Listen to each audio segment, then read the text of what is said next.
Okay. For all of those that catch it on the replay, I have to run out to the kitchen. I have to keep an eye on my stove very quickly. I have to go. I will be right back. I have to go check. I was making bread. I'm making bread, and the loaf is just about ready to go in the oven. And I have to go check on it really quickly. So just hang on a second, and I'll be right back. We're going to talk about a bunch of different things, and I'll do an energy check-in with the cards. And then, like I said, we're going to talk about some different things. And give me 1 second. I'll be right back.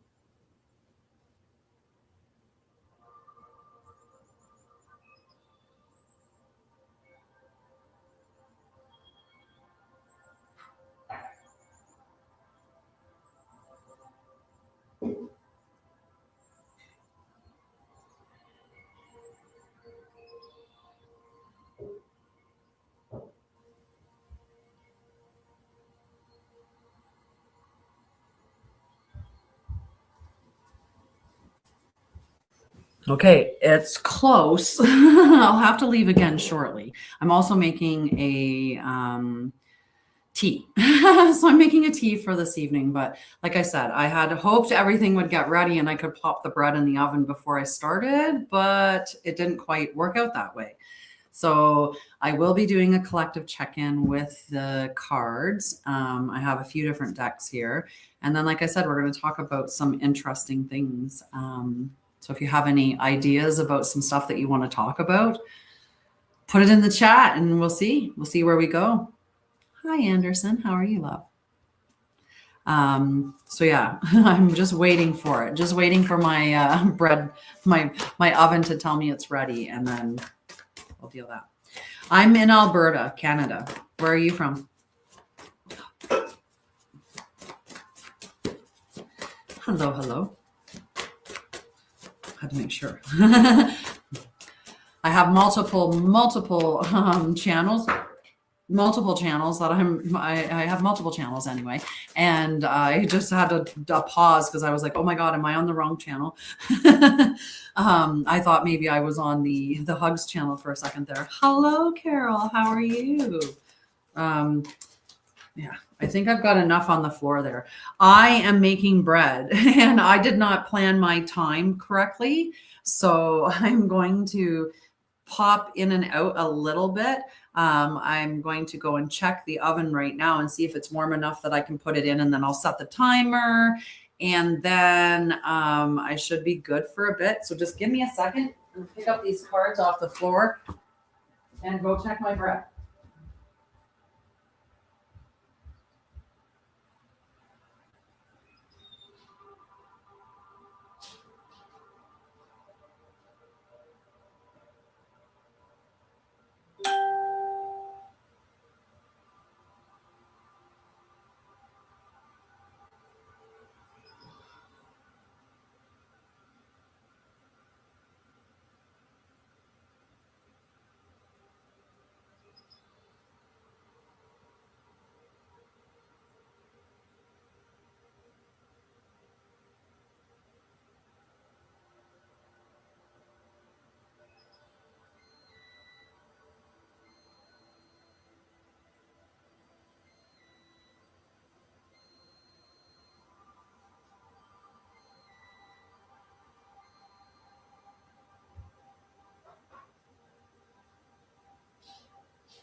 Right,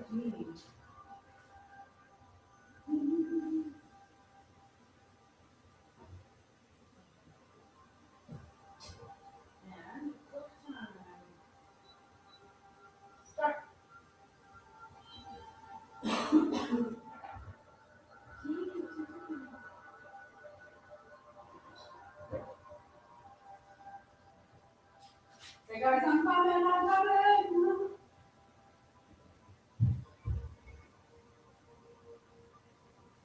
This my tea's almost here. Tea's almost.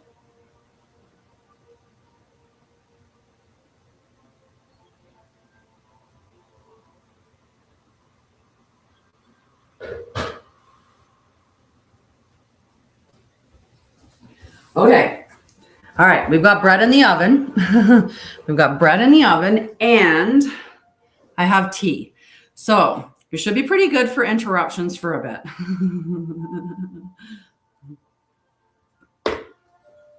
How are you doing? Okay, let's see what we got with the cards that fell out earlier. No, in the inverted. Wow. Wow. They're all upright, guys. How interesting. So we have the Six of Air. Now, remember, when I do these, I'm talking collective energy. So let's talk about how this is interpreted across the collective. So that's what we're going to do with this. So this is moving on, healing, new perspectives, and a spiritual journey. So you can see the actual frequency of the earth is rising. You can see that for many people, they are on an awakening journey, and their awareness of what is going on in the world or the truth of things is growing. So there's definitely, this is happening, and we're going to heal, right? We are definitely going to heal. We have the Three of Fire. So the Three of Fire, when it's in the upright position, it's talking about progress, right? And this can be representative of that Aries energy. There's expansion, there's creative momentum, there is, trust in the journey now. I think that, maybe more of us are starting to see the light at the end of the tunnel. Hi, Liz. How are you? I'm so happy you could make it back. And hello, Carol Love. And hi, say hello. Hi, Mandy. Take a sip of my water. So we have this fire energy that's happening, right? And we do have, I'm fantastic. I'm like this fantastic because there's sun. As soon as there's sun, I'm like a different person. No, I had a wonderful day.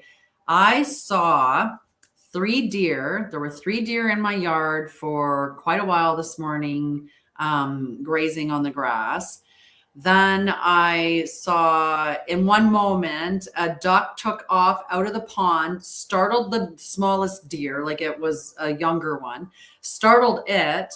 And it was just super cute because, it does the whole little, so they were cute to watch for a while. Then I saw 2 bald eagles fly over. I saw 3 hawks, or I saw a hawk 3 times, one or the other. It was just so full of wildlife today. It was quite beautiful. And it was so nice and warm compared to what we had. Yeah, it was very, very active, very active. I was quite impressed. Hello. How are you guys? Okay, let's keep checking in. We got the Three of Fire, right? We've got all of that. So the Three of Fire calls you to just keep going, to trust in the pathway that's ahead, and to embrace that momentum that's carrying you. And I think a lot of us, like, we were moving through from equinox, right? When equinox hit, I think that a lot of us thought, oh, we're going to have this energy to go, right? It's going to be go time because it's spring. But there was a kind of a delay this spring where it seemed to take a little bit longer for the momentum to get going. And if you were watching the lives on Sunday night, you'll notice that we didn't even get into Aries.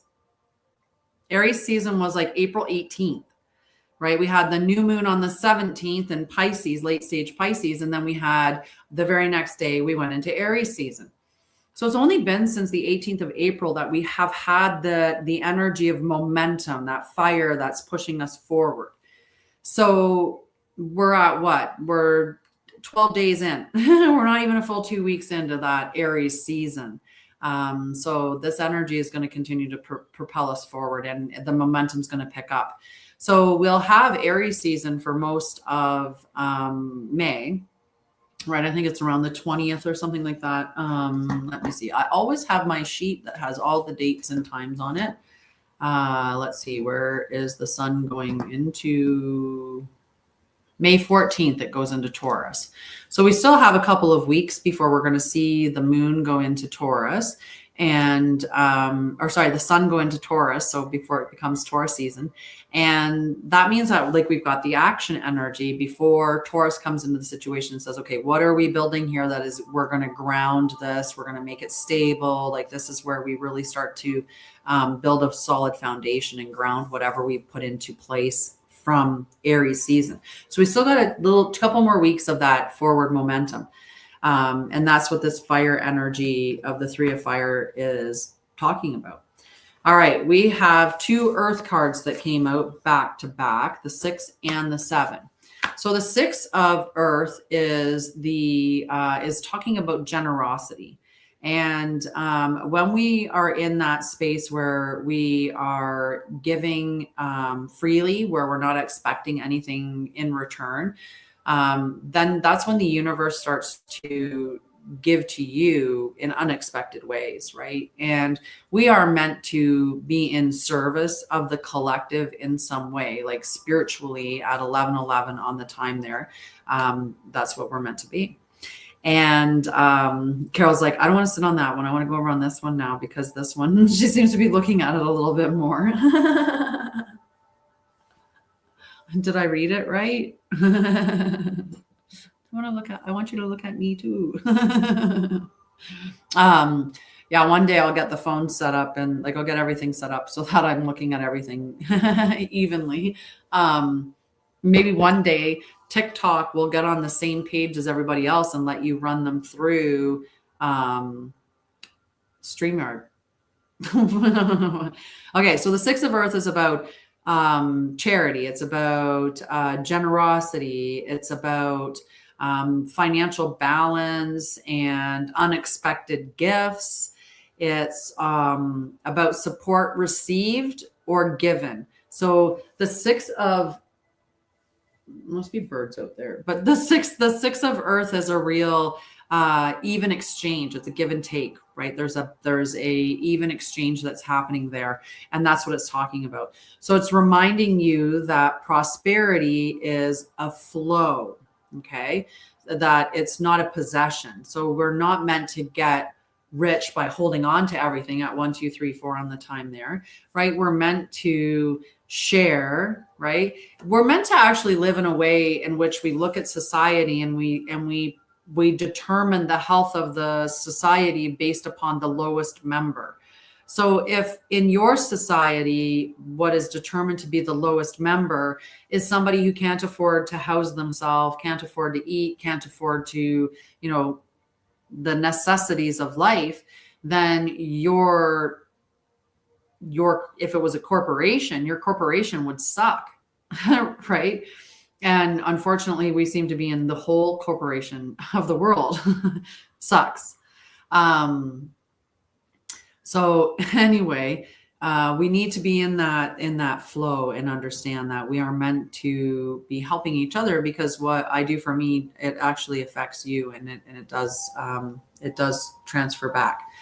So you are the role of the giver or the receiver in this situation, and we have to trust that balance will be received. Thank you.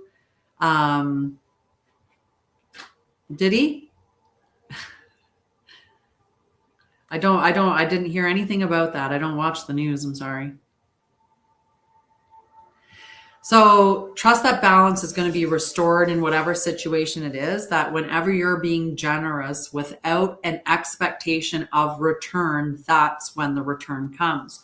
But that's the challenge, is putting yourself in a position where you don't actually anticipate that you're going to receive something when you give it, right? That there is actually no strings attached.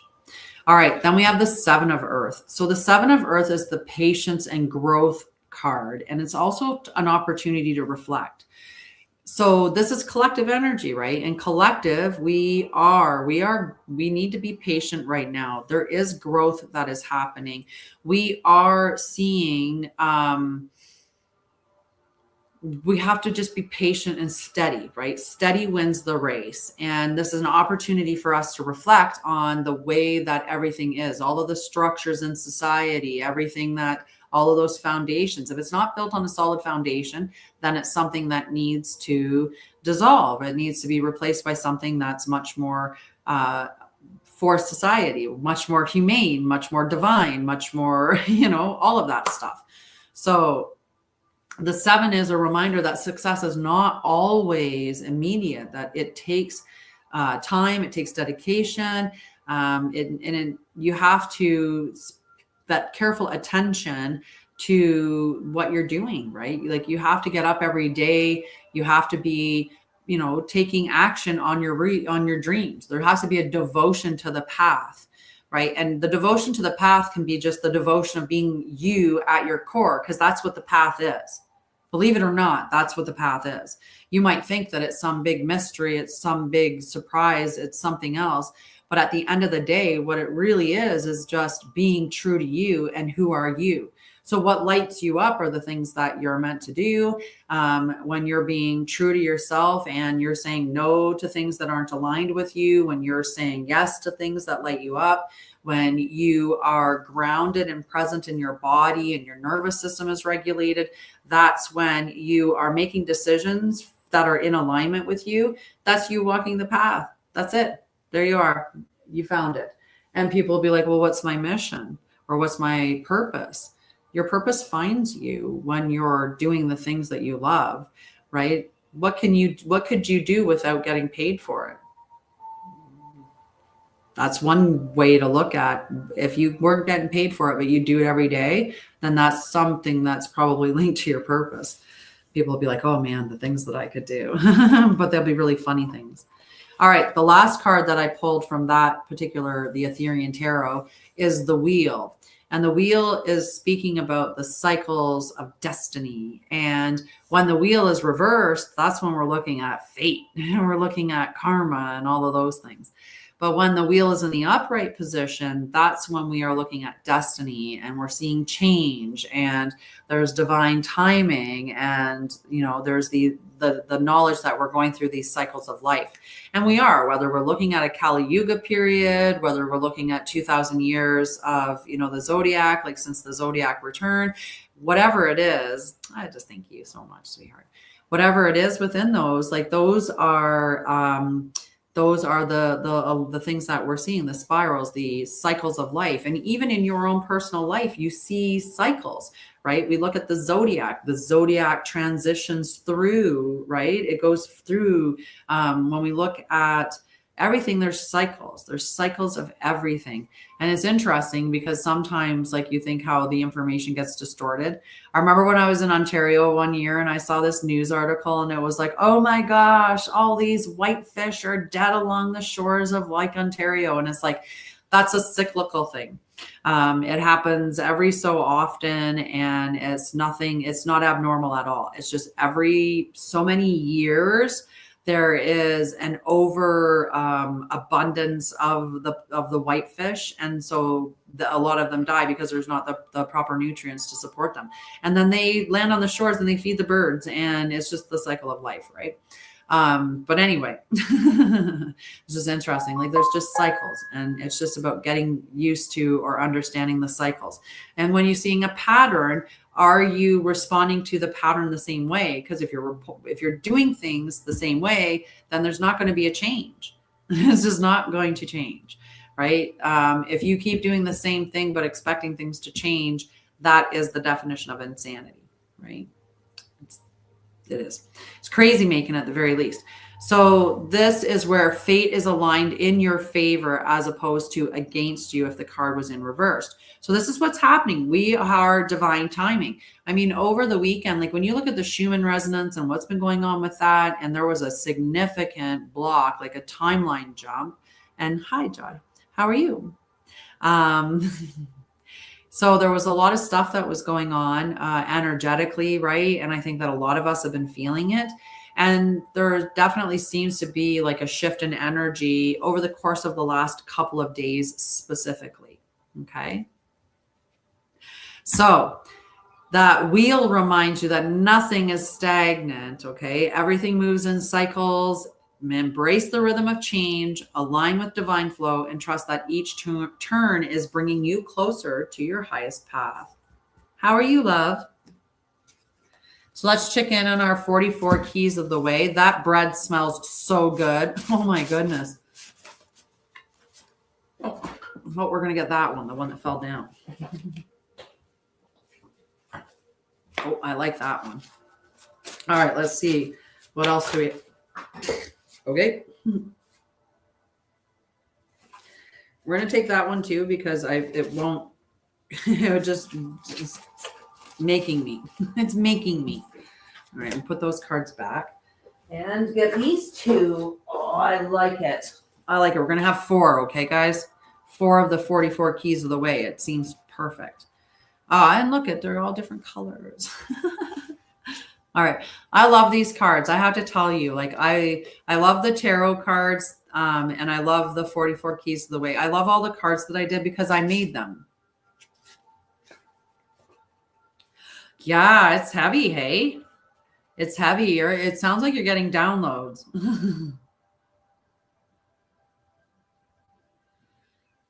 Yes. Pressure systems have been big. They've been huge. They've been huge. Are you Sagittarius in tropical astrology? You know what's funny? I just realized, like, I feel like I was like actually raising my voice, almost like I was yelling at you, like you're far away. Where are you? Where are you? Okay, let's do these cards as we continue to talk. Okay, so the first card that came out is the quiet mind. And the quiet mind, the affirmation is, I allow my mind to rest in silence. Ooh, double Virgo. And tropical, though. Have you ever looked at your chart in true sidereal?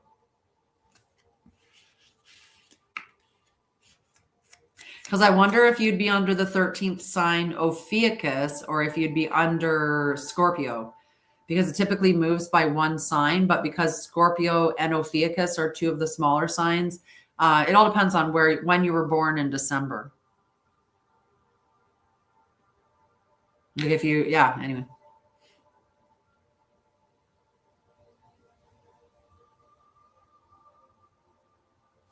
Okay, I'm going to go back to reading the card because I was like waiting.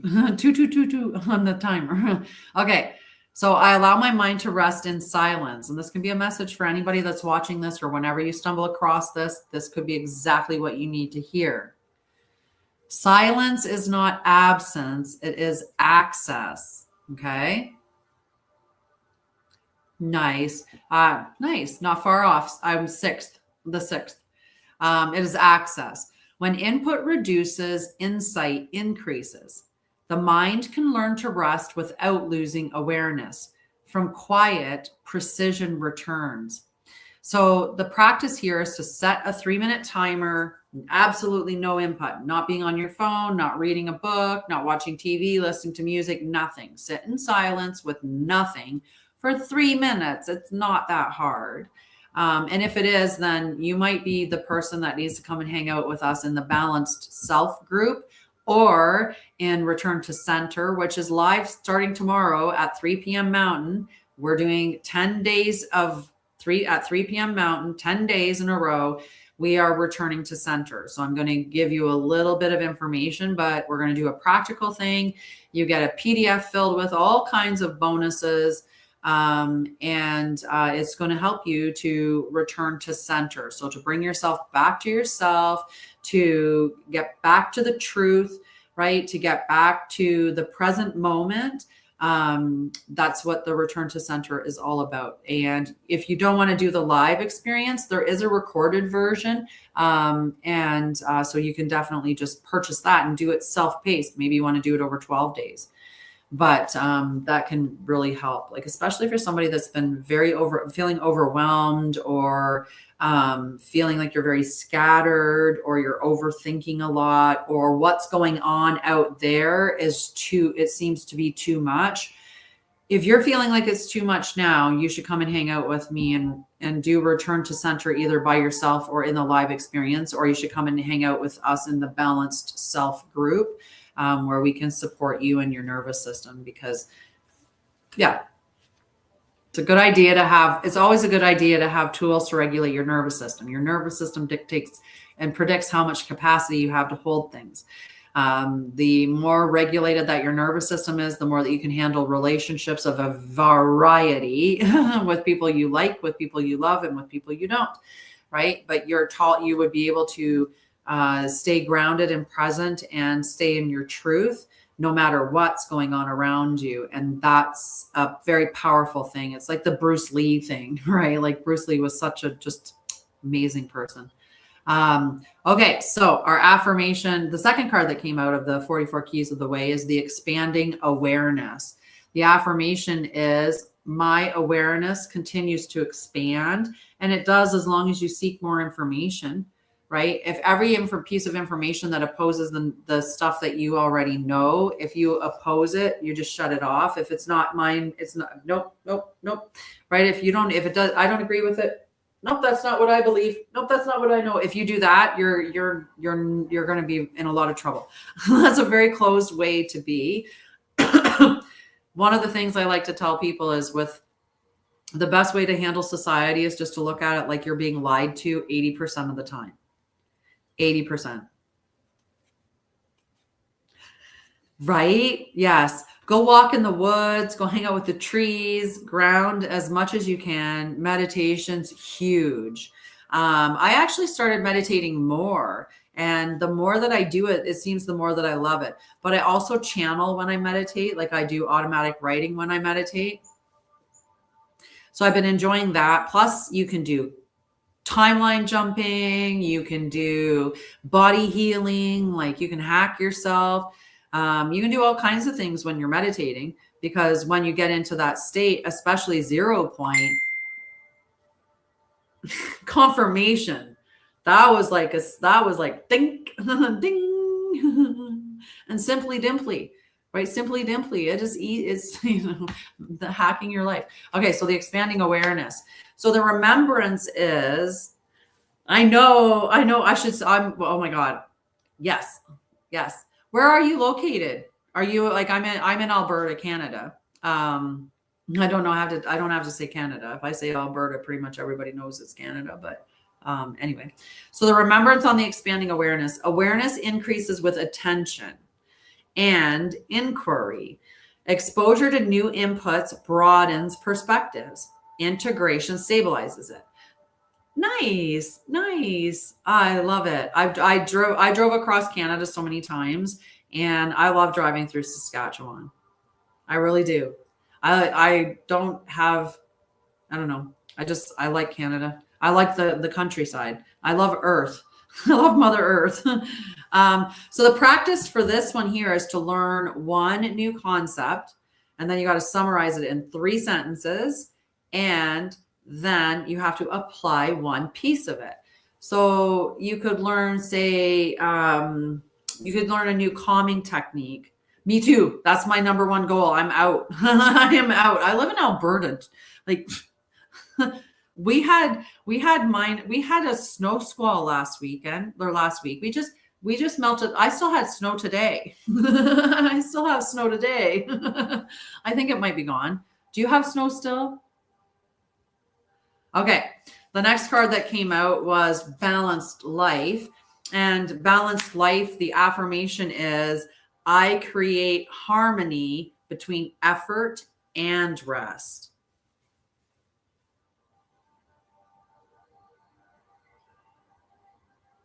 Huh? You can, but you must understand we are equal. Nothing you do individual can do. Yeah, it's been just crazy weather. We know why. So balance is dynamic. It's not fixed. If you're overextending yourself, it's going to lead to depletion. And if you're underdoing things, then it's going to lead to stagnation, right? You have to find that balance, but every day isn't the same. That doesn't mean balance. It's the same thing in a relationship. It's not give and take evenly every day. It's not 50-50 every day. It's just that over the course of the relationship, the balance is maintained, that there is a give and take that is even and appropriate, right? That energy exchange. So adjustment maintains momentum, because if you go at it hard every single day, you're going to burn out. And if you don't, then you're never going to get anywhere, right? So you have to go between those both. And it's interesting because I said to myself today, because I'm somebody, like, I run 2 companies, right? And I run this one here, Anshara'El. So I help people with trauma, mental health. I'm a nervous system specialist is what it really is. And I help people on their awakening journey. So I have 2 different things. So balanced self is the one group that I have, and embodied leadership is the other group that I have. And, as an example of the 2 different things that I do. So, and then I also run a nonprofit, and my nonprofit's Hugs for Homeless, where I help the homeless, right? So I have to balance things. And I realized the other day, I was like, you know what? It would be really nice to just shut off for the day and just be like, I'm done. And I shut off at like 3:00 and just be done for the whole entire evening. Right. And just not look at the computer again, not check in again, not do anything, just be done and have a day off, or have a whole weekend, or take a whole week. I can't even remember the last time I had a week's holiday and never even thought about working. Yeah, I don't even know. So you have to find that balance, right? So the practice here is to identify one task to pause, then take a 10-minute rest, and then return back to it with a focused block of time. So you decide 10 more minutes. I'm going to do it for 20 minutes or whatever. There's, is it palindrome? No, palindrome is when it's the same. There's I used to teach it. I have to look in my old notes. It's a specific type of time management thing where you do blocks like that. And you do like a 20-minute block, have a 5-minute break, 20 minutes, 5 minutes, 20 minutes, and then take 15. So that's the way that you do it. So yeah, I don't know what you're talking about, Joseph. Like, I don't. You can, but you must understand we are equal. Absolutely. Everybody's equal. It's unity consciousness. And then 8507 $, 777344.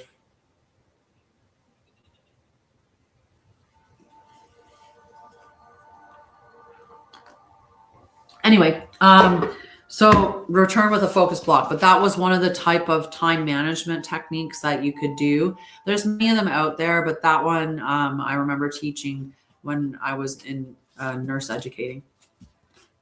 Sorry, I just don't understand what you're saying. Like, there's just numbers, and like it looked like you wanted me to. Do you want me to call you? I'm kidding. Okay, so the last card that came out of the 44 keys of the way is the shared humanity. And this one here, the affirmation is, I am connected with all life. So the remembrance is, recognizing commonality reduces isolation and judgment. We're always looking out there for a mirror. We're looking for somebody to say, hi, me too. Yeah, I've dealt with that too. Yeah, I've experienced that too. Yeah, right? I understand what you're saying. So that recognizing commonalities is a way that we can learn acceptance and understanding and compassion for other people. So if you look at it, say you have this viewpoint on the homeless, that there are all this particular type of people, but then you meet me, and then I start telling you about some of the things about homeless people and what the statistics are actually showing. And maybe you understand, like, hey, this lady, she was almost homeless. She was homeless as a child a couple of times. And then as an adult, she was almost homeless again. And, the only thing that really saved her in that was because she had a mom. But that there's lots of people out there that are out of foster care who end up homeless because they don't have family to fall back on after they have aged out of foster care.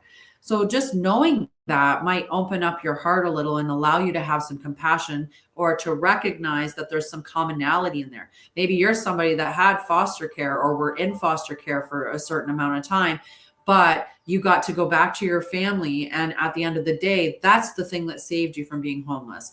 or anything else, just to understand that it's not always the one way that it's portrayed to be.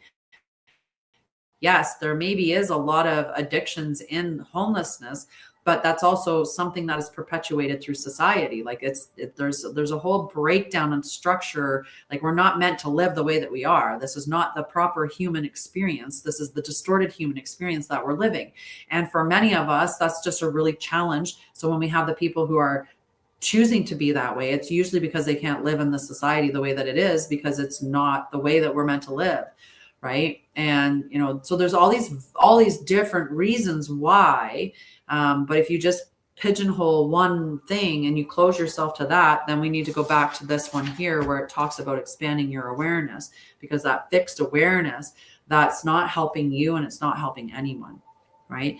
And I was talking about that in the channeled message that I did this morning. Like every morning I sit and meditate, and then I channel a message through. And then every night I sit and meditate again, and I channel a different message through. In the morning, I channel a message for the collective. At night, I channel a message for me or for my leadership group.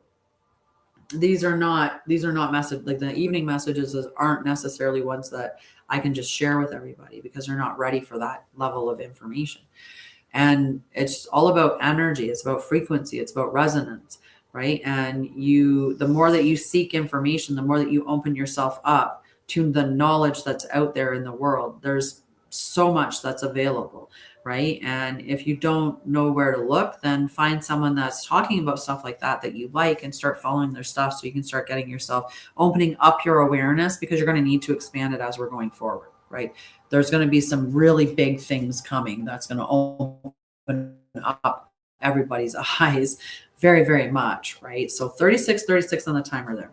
All right. Do you guys want a couple cards before we talk about a couple other things? I would love to give you a return to center card. So all of these cards are cards that I made. I'm in the process of creating the return to center pictures.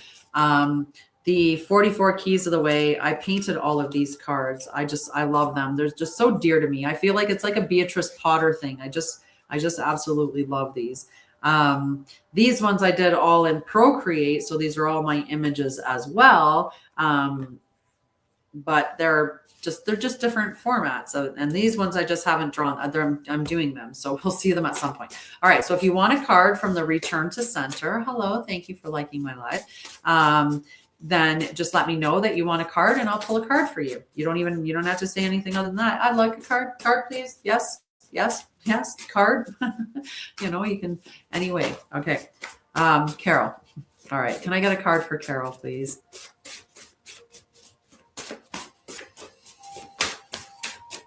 Oh, that bread smells so good, guys. Oh my goodness. All right.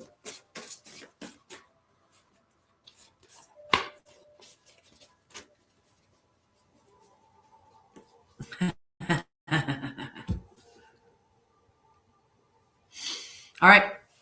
It's interesting because the one is awareness. So it's like searching for relief. So there may be something that's not like that's bothering you, that you're maybe not pinpointing, something small, but you are trying to escape discomfort. So the impulse to fix or escape. So that's like switch tasks, scrolling, right? Like not having the focus to stay committed to a particular task, or finding yourself, oh, wow, that was 20 minutes, right?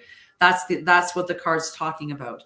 So it says when you start to act from that space, then what it does is it increases your instability and prolongs the state, whatever state it is that's causing you to go into those mindless moments.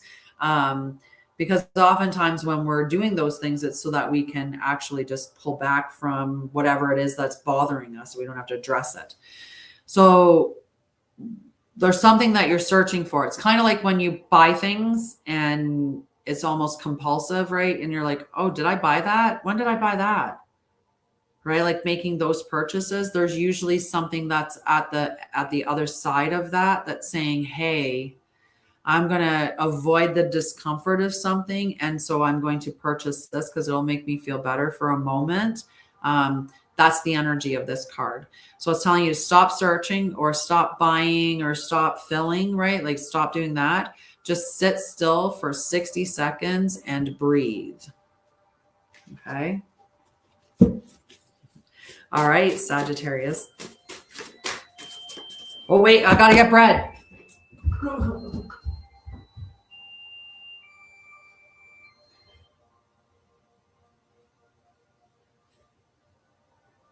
Oh my goodness.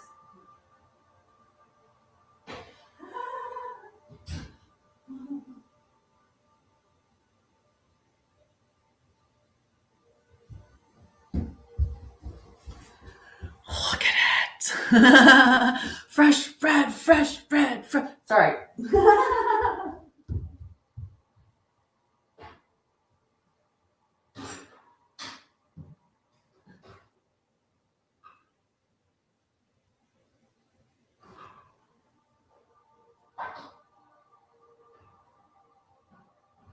Give me 1 second, guys. 1 second. I have to do something with it before I can come right back. And that's not, I'm not eating it. Not yet.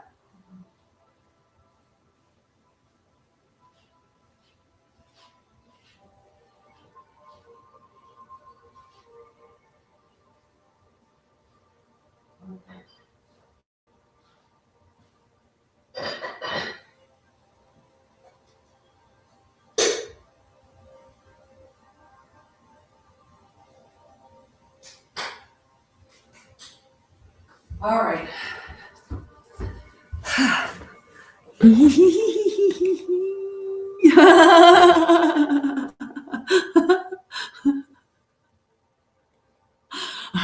I'm so excited about bread. So after I put the bread on the cooling rack, I take a pat of butter and I run it over the top of it so that it coats the top of it, and then I dust salt on it.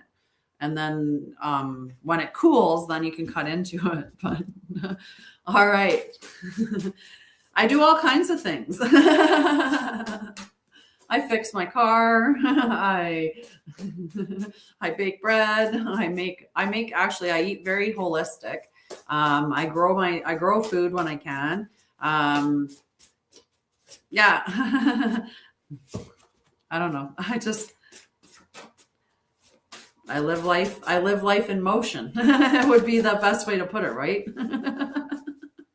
I live life in motion, but not always going. Like that's not, like I will sit down and meditate for like an hour in the afternoon, or, after I'm done work tonight, I'll probably, by then I'll have and not that this is like, I don't really call this home, like work, right? But when I'm done my live tonight, I'll probably have a piece of that bread, because I'm sure whatever time I'm done this, it's time to eat the bread.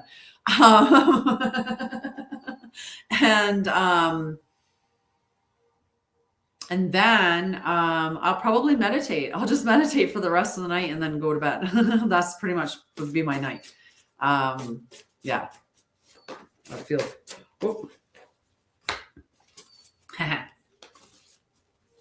All right. So, oh, you know what? I don't even have any jam right now. I finished I brought from Ontario. I drove across the country at the end of October last year from Ontario to Alberta. And I brought homemade jam from my mom, but I don't have it anymore. I don't have any jam because the only jam I had was my mom's jam.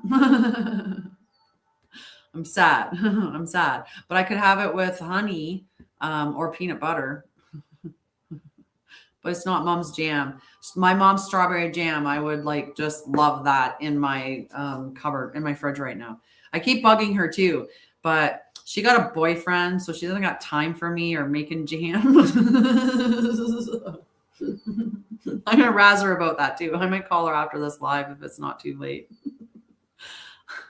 Honey and butter. Ooh. I don't usually, well, yeah, but anyway. Okay. I'm gonna focus. I really am. Are you hearing a squeak too? I don't know. I'm hearing something. Anyway, so the card for you is the integration card, and it says hold your direction.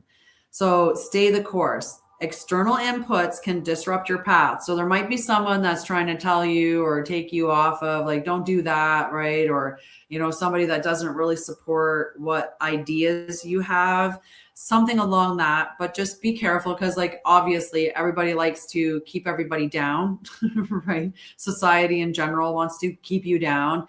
And so just don't listen to anybody.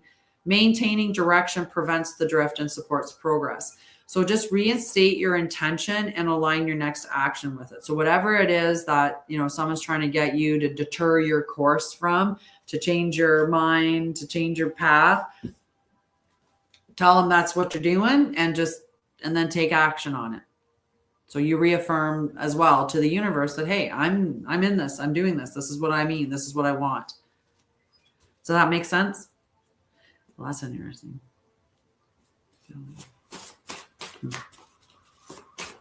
You see names come up across the bottom of it and you're like, what's that? Okay, we're going to talk about something really cool. Liz, did you want a card? Because I think you do. Yeah, because as soon as it came out, it literally almost was like it whispered Liz to me as it did it. Thank you so much, sweetheart. So this card comes from the clarity section and it says, this is simpler than it feels. You are overcomplicating.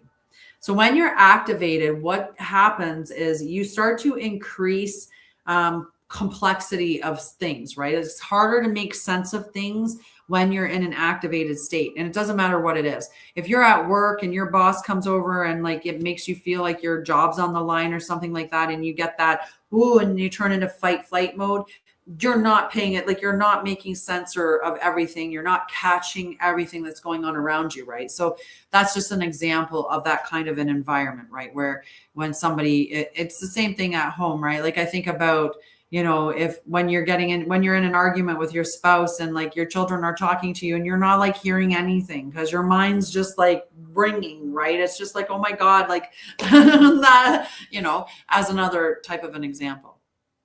So, but when you're looking at that, the thing to consider is that the actual situation is more direct. And a lot of times we'll add to it. Like we assume things. We like to, I think I know why they did that, or I think I know what they're thinking, or I think I know what the future is going to show me. And so we start to build the end of the story. And oftentimes we build it in a really like non-helpful way. So we're not really supporting ourselves. So my dog just stood up. I have to check something. Thank you. Just 1 second. What are you looking at? I just gotta do a peek and make sure I'm not barking on you. You sense something? Are we gonna have more deer today? We've had a lot of action on the property today. I don't know what else we can handle. We did see the fox, though. No foxes because we didn't have any massive bark fests. I know, we didn't. That's what he likes to do. He likes to bark his ever-living mind off when he sees a fox. But I have trained him now to be quiet after the deer show up. So he'll give me a little boof, boof. When he sees them, maybe a little bit of a bark. And then once he sees that it's deer, he sits down and he just watches them. Yes. So then I can watch them too. Okay. Let's talk about all these cool things that I have in the works. No, I'm kidding. I wanted to talk to you about, so I've been working on something in the background, and I'm going to start talking about things like this on our Wednesday lives.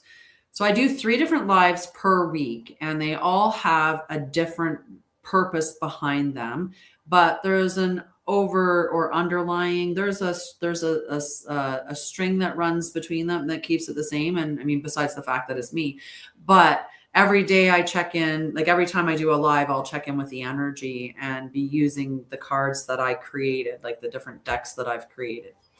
If you want a reading, you can go to the site and I have readings available. But I just realized I have to put this back. I have to finish your thing. Before I go any further, I just realized as I touched the card and I put it back over, I was, wait, I forgot to tell her embodiment practice. I'm sorry, Liz. So with this situation, what you have to do is just state the situation in one simple sentence. Okay. And you just want the facts, ma'am, just the facts. Okay. It's not what you're feeling about it. It's none of that. It's what is happening, just the facts. And try to be as direct and simple as you can with it, so you're not adding any extra information into it. You know, it's fine if what the facts are is, say my job is toxic and I need to find a new one, then make a plan for that, right? It's easier, I can tell you, as a manager and as someone who's done lots and lots of interviews, somebody that has a job looks more employable to an employer than somebody that doesn't. Right? Because, you know, so if that was the case, you'd want to look for a job from your place of employment. And also that keeps you with money in your hands until you change jobs, if that's as an example. So you're just to state it in one simple sentence, what the situation is. Okay. So that's your practice for that.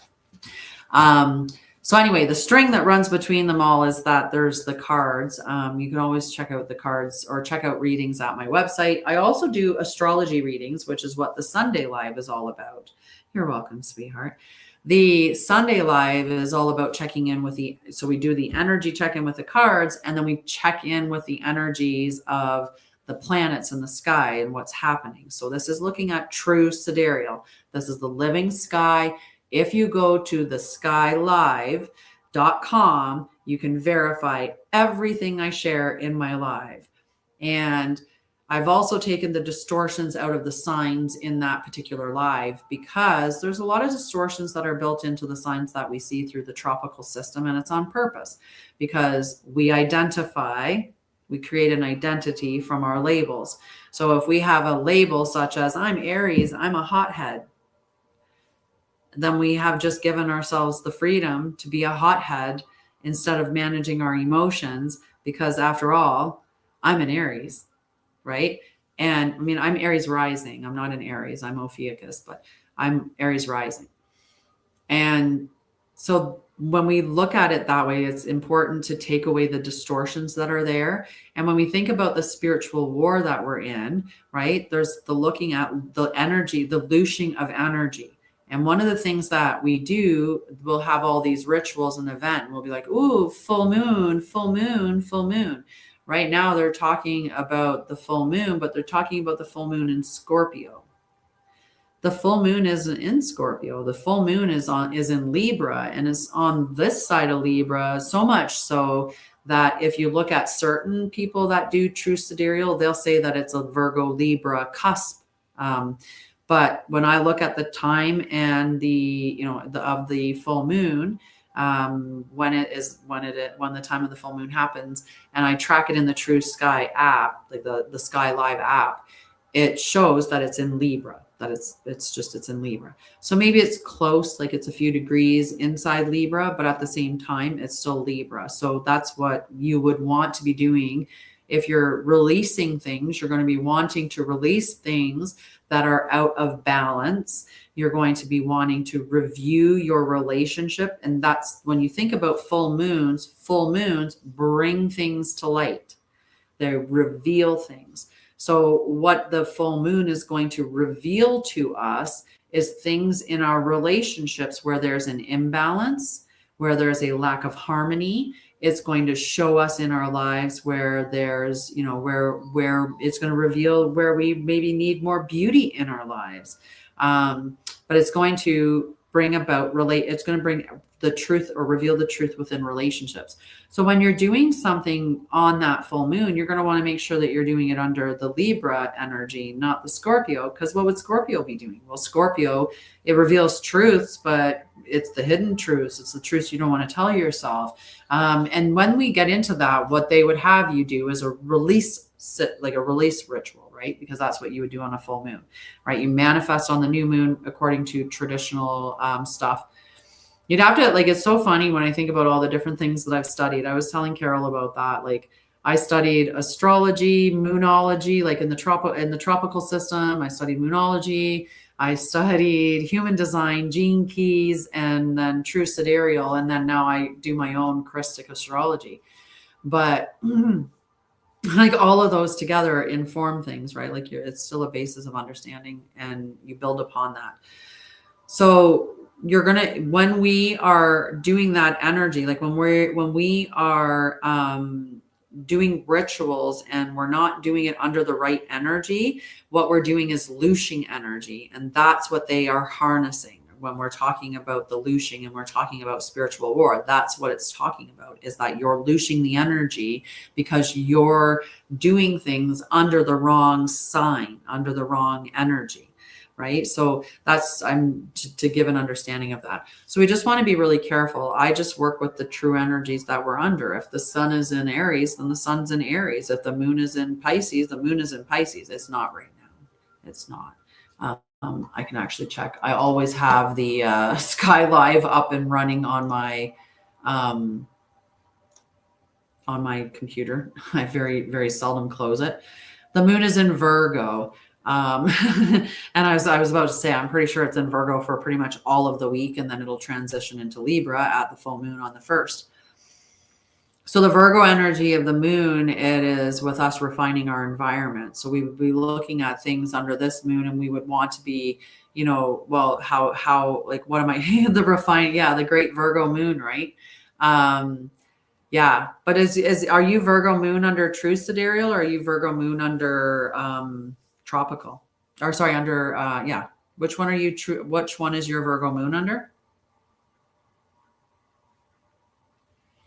Because Virgo moons are a great moon. When we look at like the distortions that have been built into, hello, Marzad, how are you, love?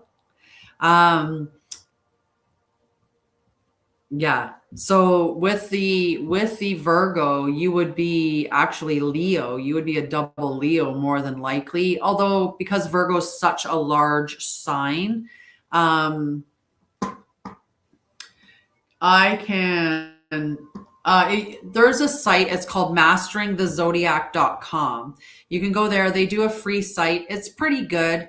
Their boundaries of the signs are a little different than mine. So I always confirm with the Sky Live to verify the signs.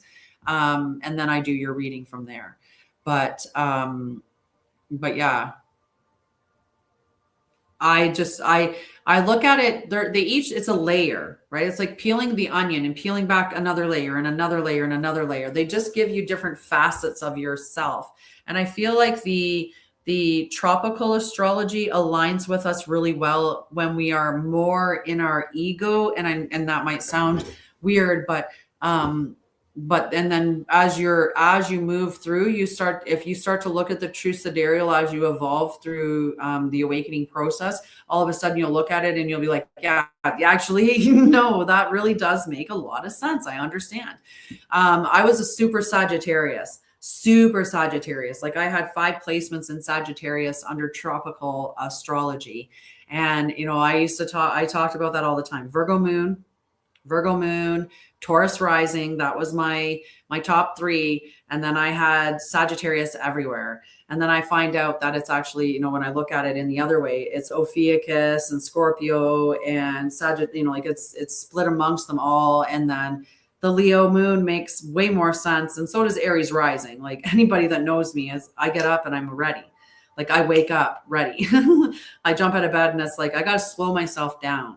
Like I have to like slow down. I had to put meditation in and stick to that, because otherwise I get up and I used to just I would get up in the morning, go make a tea, sit down and start working, and I work all day because I'm just ready. I'm just ready to go. Yeah. You should check it out. Like if you want, go check out my website and I can do a chart for you. You just have to send me your information. You just have to go to my site. I'll do a whole chart for you under my system. Yeah. So yeah. Okay. So I was going to talk about the other system that I designed because you know me, Carol, she's one of my my bestest. She is my best friend. She's not one of. She's my bestest friend. She she's going to be joining me in a project as well. She's going to be joining me in Balanced Self. Yep, she's going to co-host Balanced Self with me, which is going to be awesome. She has a lot to bring to the table as well. Yeah. Yeah. So if you did that, I'll give you a thing. I have a thing right here. Okay. So if you were to be in the other sign, I just have to open my document. Recents. They should have just had a recent. That would have been perfect. And I want sun, moon, rising. Quick one. So if you were in the other system, if we just said you would move by one, then you would be Leo, right? If you want to move one, you would be Leo rising because you're double Virgo, right? So you'd be double Leo. Leo rising usually brings visibility and natural presence. People with this rising sign are often noticed quickly because there is warmth, charisma, and expressive energy. When combined with the sun and moon placements, this rising sign tends to highlight leadership and creative expression. So then we add the moon in there. We'll skip by the sun. We'll come back to the moon. So Leo moon expresses emotions openly and passionately. There is often a desire to feel appreciated, valued, and creatively expressed. And then when you go to your sun, it would be Ophiuchus. Ophiuchus' sun often expresses a path of knowledge, healing, and transformation. There is frequently a desire to uncover deeper wisdom and guide others through cycles of renewal. And if it did bump 2 into Scorpio, then you would have that depth and transformative power. This placement often seeks truth beneath the surface and has strong emotional intensity and resilience. So those would be your big 3 in true sidereal to switch it over, and obviously giving you a little excited thing. I'm so excited about it too. It's going to be so awesome. May is going to be an amazing month, and it's going to unfold so quickly. So we're going to have to, definitely keep on top of things. So the other thing that I've been doing is I've been working on the chakra systems. And so what I have got now is called the Christic Embodiment Method. And so we are going to talk about all of this stuff. So I'm going to give you a little bit of an understanding about the multi-dimensional chakra system. Yeah. See, and I was the same way. I was like, oh, I must have got the Sagittarius fire, right? I must have got but it was the Leo fire. It was the moon fire, like my emotions. And that made more sense because I was like, I don't feel detached. Like Virgo is a much more cool emotion, like emotionally, it's much more cool. So when you go into the Leo moon, though, that's like a really warm person. And I was like, I feel so much warmer than what Virgo says I am. Like I just felt weird. But then I thought I must be that Sagittarius, like the golden retriever, right? Maybe that's where I get it all from. But when I actually went and did my chart completely in true sidereal and then all the other, stuff that I've done along the way, it makes so much sense to me now. It like totally makes sense to me now. Yeah. So I would love to do your chart too, Myers.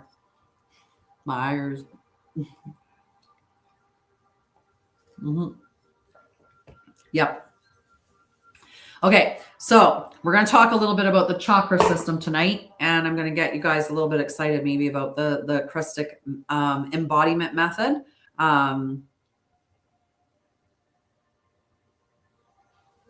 So the Virgo energy, the Virgo is the master, right? What Virgo consistently does is refine the environment that they're in to seek out mastery. And then they love to serve. They are very driven by serving other people. That's in the tropical. That's the way that they capture it in the tropical, is that the Virgo is the perfectionist. It's highly critical. It is, I said perfectionist.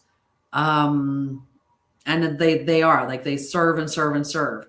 So if you follow that and you identify with that, what you can sign yourself up to do is, if you operate under the Virgo energy, you end up being like, you give and you give and you give, and you serve and you serve and you serve, because you think, oh, I'm a Virgo.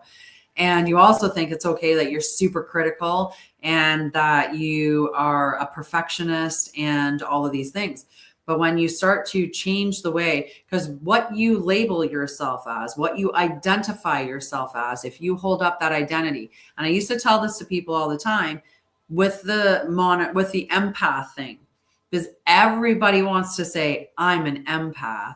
I'm an empath. I know I can feel what other people are feeling. I feel the energy of everybody else. Most of us do feel energy from other people, but really what ends up happening a lot of the times is that we have unresolved trauma. We don't know how to manage our emotions. We have boundary issues, stuff like this. But we're not really empaths. We're maybe very sensitive. We could be very highly sensitive people. A true empath, like that would actually be a diagnosed empath, is the same thing with a narcissist, right? That's another term that gets thrown around all the time. Like, how many people end up breaking up with their ex and like, he was a narcissist, right? Like, it's just a common thing to hear all the time. Now, narcissism has risen over the years, and there's definitely more narcissists out there than what they've captured in the statistics. And the reason for that is because a narcissist doesn't necessarily think there's anything wrong with them. So why would they ever go and get treatment? So they never go and get diagnosed. So there's definitely more out there than what the statistics capture, but there's not as many as what people say.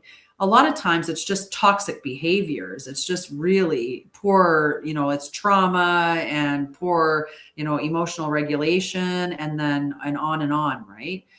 But what happens though, when we overuse a term, is that we dilute it, and then it now no longer has any value or any power. And that gets done on purpose as well. Everybody wants to run around and be an empath. And I used to say, well, be careful what you wish for, right? Because if you look at the mainstream, what they say about an empath, right? If I said to here, I don't know if I can do this in this order. It's weird to turn the keyboard side, like it's just not in the right space, then it's hard to find the letters.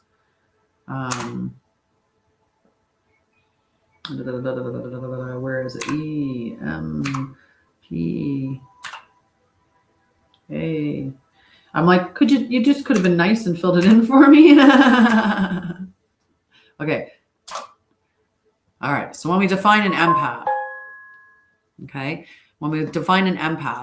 an empath is, according to the AI definition of it, but we'll look at, and we can look at some other things as well. But an empath is an individual who possesses a significantly higher level of empathy than the average person, characterized by the ability to deeply sense, understand, and often physically or emotionally absorb the feelings of others.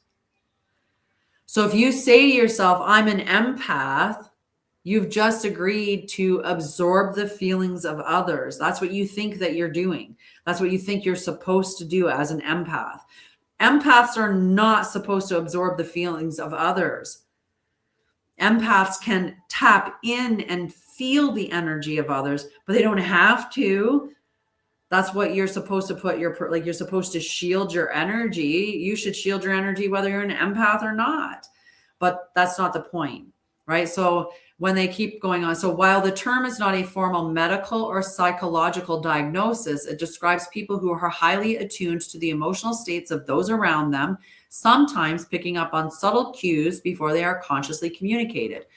Key characteristics of empaths include high sensitivity. They are often described as emotional sponges. Do you want to be an emotional sponge? I don't. Who take on the joys and stresses. You're taking on the stresses of others. Oh, geez, don't do that, which can lead to overwhelm or burnout.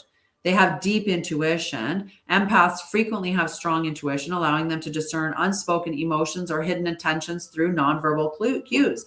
Did you know that having ADHD gives you high pattern recognition? And so somebody that has ADD or ADHD with high pattern recognition is going to be able to see all that on all those things. They're going to see the patterns before everybody else. Did you know that as somebody that experienced trauma, you're probably highly sensitive?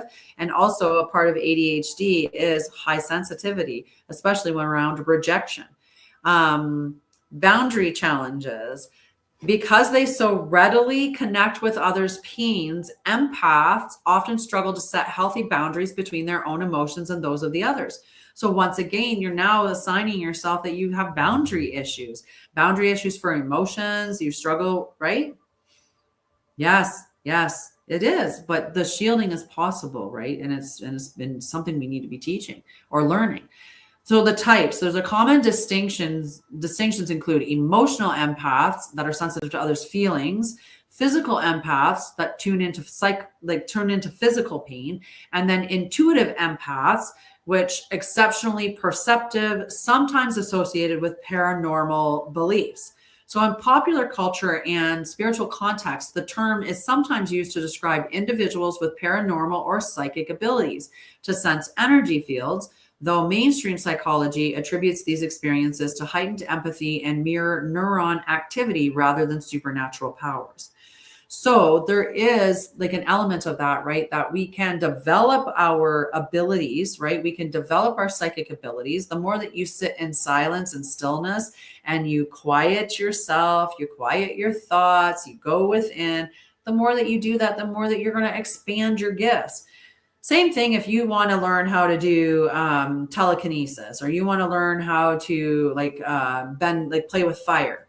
You have to do it, right? You have to actually get a piece of paper and set it up on your counter, and then you actually have to try to push the paper. You have to practice that until you start to play with the energy, right? So start to play with energy if that's something that you want to do. But again, it's the practice, right? So everything with your abilities, that all comes down to practice. And a lot of the practice is just going into silence and listening. All right. So I decided to go way off onto labels and stuff like that with the whole identity. So anyway, we're talking about the Christic embodiment method, which is talking about how the chakra system is not a fixed number structure, right? It is a multidimensional fractal energy architecture. So it's not limited to 7 chakras. And for many of us, we might know of the 7 that sit within the body. Some of us have known that, there's the soul star and so on, and there's the earth star and so on, right? That there's these other chakras that exist outside of the body. But this is multidimensional that I'm talking about. So there was a time when it was talked about and it said that you had 330 chakras, but you don't have that many. You have that many gates to access them, but you don't have that many chakras. I'll explain. Okay. So it's best understood, the chakra system, as having core gates that are expressing themselves across layers of consciousness.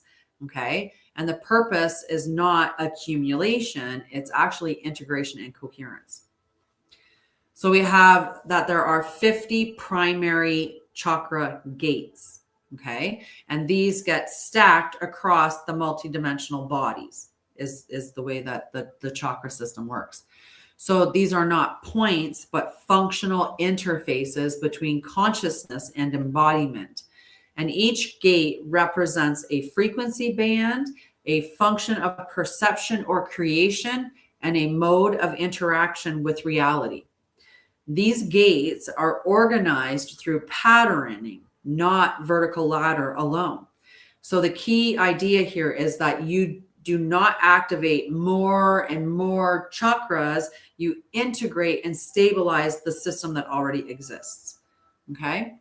So the number 333 appears because each of the gates, like I said, it expresses itself through multiple layers of the human energy system, right? So if you know the body, like the human system, you know that there's energy bodies, there's multiple layers, right? You have your mental body, you have your emotional body, you have your physical body, you have your spiritual body, so on.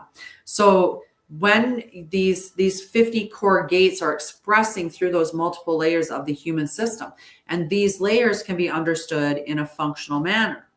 The first layer is your physical layer, which is the planetary level.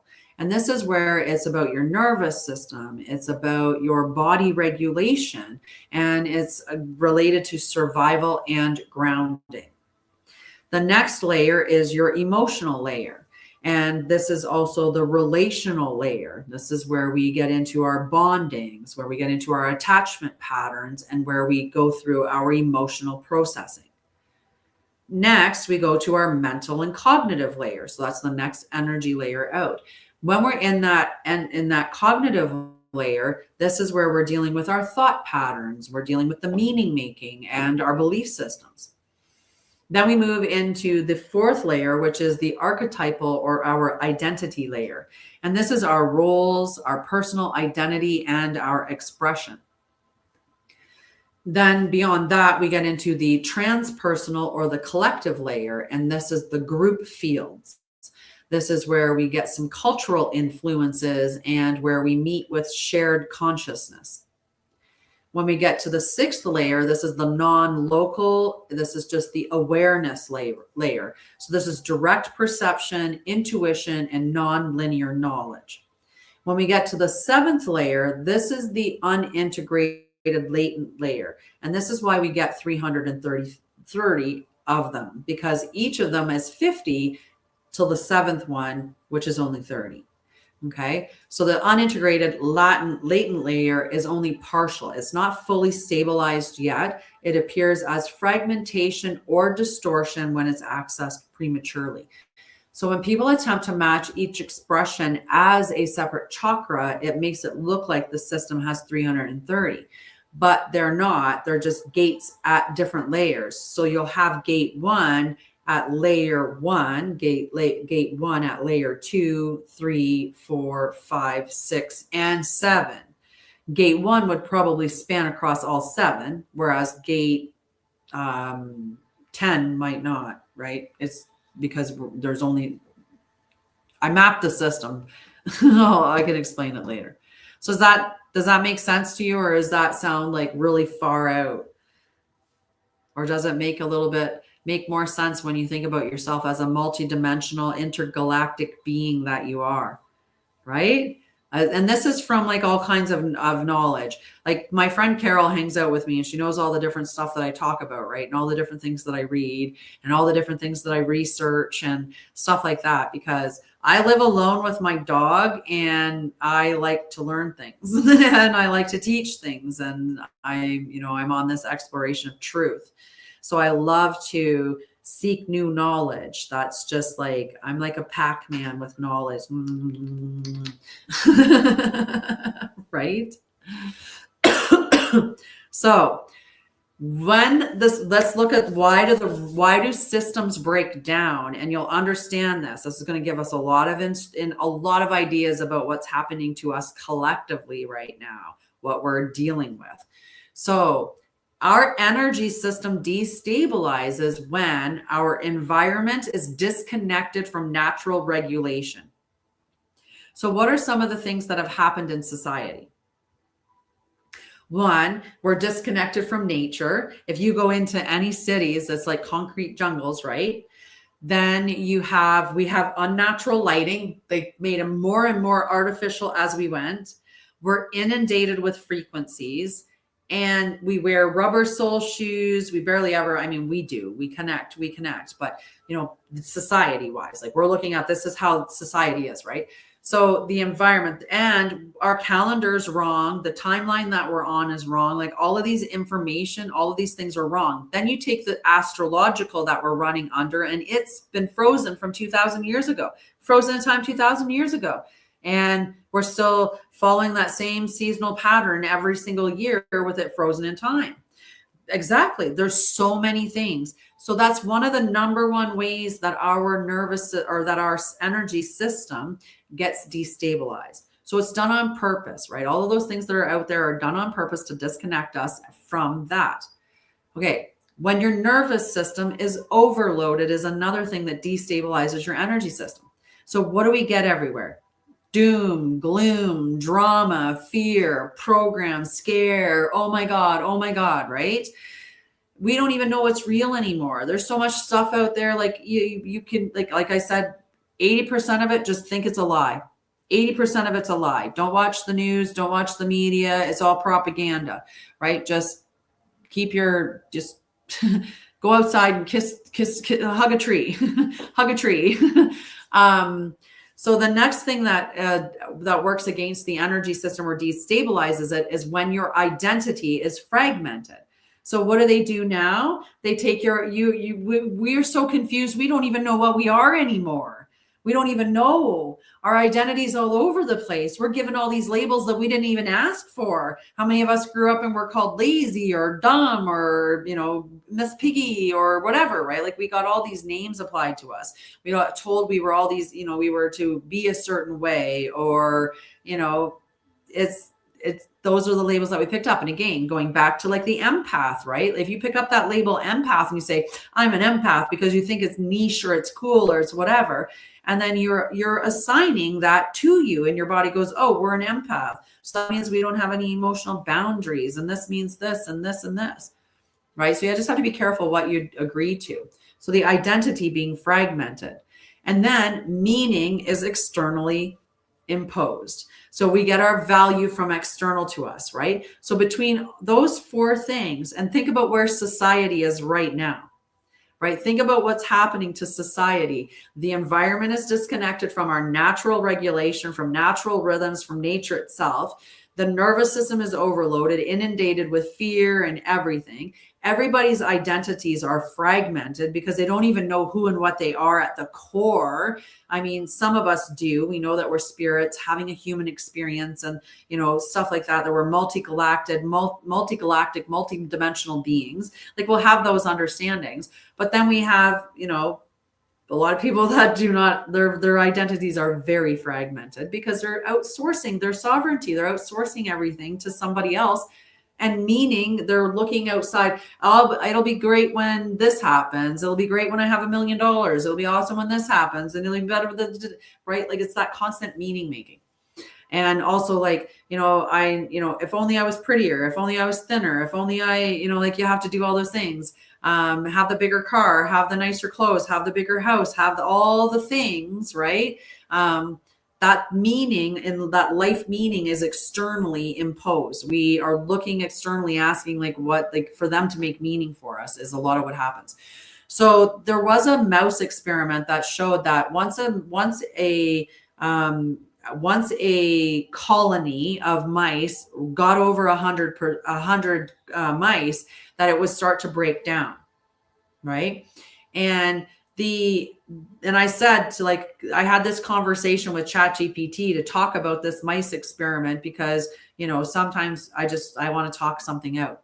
So I was saying to ChatGPT, and I'm like, the thing to me, like with the mice experiment is that I don't believe that the mice experiment is valid because, it's not a natural environment. Like no matter what you get, like at a certain point, the natural environment theory, like it's not like you're watching, you put 100 mice and they have it, like mice wouldn't do that. If there was, they would leave. Like there's a natural cycle to their lives. Like mice wouldn't just stay in a big horde of people like that, no matter whether they're like, yeah, you plied them with food or you did this with them, like you got them to stay in that environment.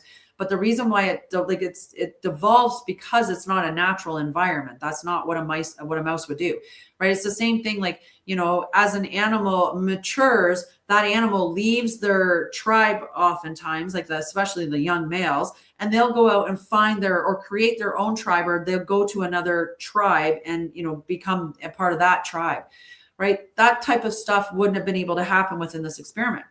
So that's this is examples of that. Like as I did more and more research and I gathered more and more information from all the different things that I've studied, this is why it makes sense, right? Why why we are most of society's chakras are out of whack. They're not stabilized. right? So it's not because of the number that the mouse thing failed. It failed because there was a loss of regulation and there was a loss of purpose. There wasn't, at a certain point, they lost where's my role in the tribe? Where's my function? What do I do? Right? What was my purpose? Right? And so that was a big part of why those failed.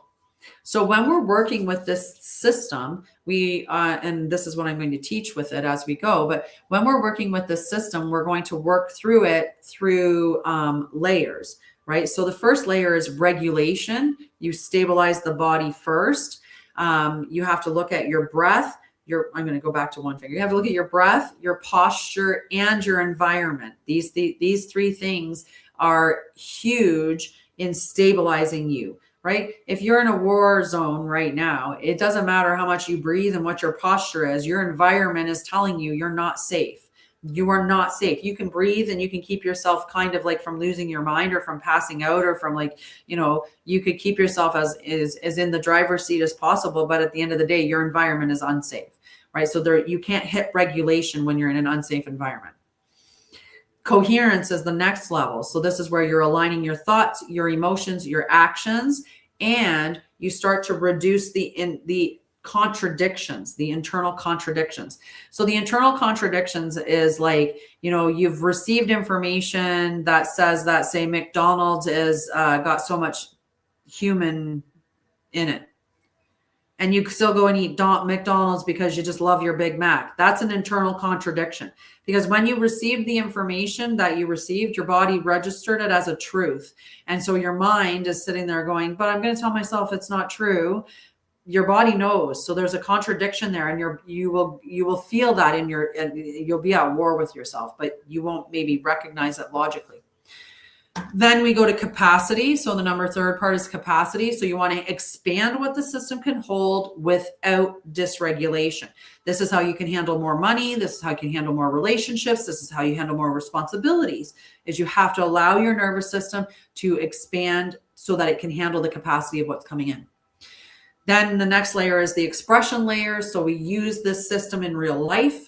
And it's about your voice, it's about creation, and it's about leadership at that point. And then level 5 is integration across all the layers. So this is where we're looking at the same gate, multiple expressions, and they're all in alignment. And that's what the Christic embodiment method is. I'm excited about it. So we're going to reframe a couple things, and then I got to hop off because this thing's sitting at 11% battery. I just realized it's not doing so well. And I actually put that picture up and I did not see that. Okay, we're cool. All right. So we'll do the distortions and then we'll get back together. My next day that I'm live is Saturday. That's when we do the Return to Center global meditation. So please do come and join. We'll do an energy check-in. We'll do the global meditation. If you want to do the Return to Center live run through with me, which would be 10 days back to back, that starts tomorrow at 3 p.m. Mountain. So you should sign up for it now. You can do that at the website. All right. So the distortions that we have, one of the distortion is more chakras equals more advanced. And that's not true, because often what ends up happening is that more fragmentation increases when you have really complex systems. And it's not, like I said, it's 50 gates. It doesn't matter. It's just as you evolve, it's kind of like peeling the onion, right? As you evolve, you reveal more and more underneath each layer. And it's the same thing as we go through our chakra systems, that we're peeling back one layer after another layer after another layer, or we're aligning another layer of that specific gate. It's that gate being across multiple layers. So the distortion, another distortion is you must activate higher layers first. That's not true. You should start with stability, and it begins in the body. And the body is what is attached to the present moment. That's what's the truth, right? So stick with your body in the present moment. And then the other distortion is that overpopulation causes collapse. The truth about this is that disconnection and artificial systems are what's going to cause collapse. And that's what we came here to work against, is the artificial systems, the transhumanism, all of that stuff. So Yeah, and it's cool because like I did this session, like the body is the gateway, nervous system stabilization, the spine as access, right? Like these are all different things that I've already, like all these different things that I was learning, and content that I've created or education that I put out there, you know, and even going into like my larger courses and stuff like that. And this just pulls it all together. And I love it when it does that. It makes me very happy. All right, I have fresh bread. I have fresh bread to go eat. And I have 9% battery life. Sorry, 9% battery life on this. So I'm going to hop off before it dies. I will see you guys on Saturday, 10 a.m. Mountain Time, 12 Eastern. It's like, what is the other time zone that I give? 10 Mountain, 12 Eastern. And if you're joining me in Return to Center, I will see you tomorrow at 3 p.m. Mountain on Zoom, because that's how I'm doing that. And if I don't see you on Saturday, I hope I see you Sunday night. And on Sunday night, we'll check in with the celestial alignment and we'll see what energies we're working with for the week ahead, and also check in with the cards again and see what everything is going. Thank you for hanging out with me. Love you guys. Appreciate it so much, so much. All right. Have a great night. Bye, guys. I'm going to turn this guy off first because the TikTok one's